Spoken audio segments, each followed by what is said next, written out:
Has the most efficient bridges in the country, yet only receives 10% of federal funding to fix them. That's according to Senator Bob Casey, who's working on a new bill that would increase funding for the Keystone State bridges. Our Washington correspondent Ted Fioraliso breaks it all down for us.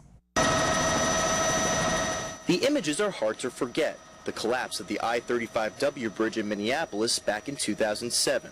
13 people were killed, 145 injured during rush hour. The incident cast a spotlight on the country's aging infrastructure, which continues today. Pennsylvania has the dubious distinction of having the most structurally deficient bridges in the whole country. Well, I think anyone would be surprised and very concerned that they're so high. Senator Bob Casey says a quarter of Pennsylvania's bridges are structurally deficient, but right now the state only receives 10% of federal funds to fix off-system bridges.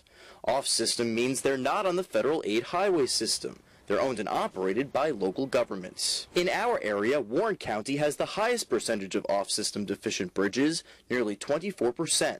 That's followed by Crawford County with 23.6% and Erie County with 13.5%. The worst county in the state?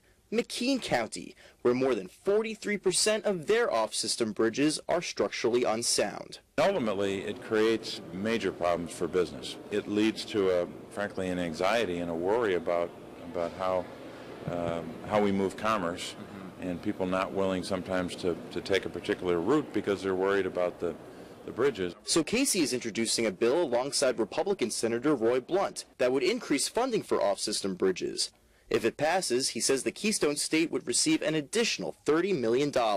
It's in no way a complete resolution of the larger infrastructure challenges or even the bridge problems we have, but this would help enormously.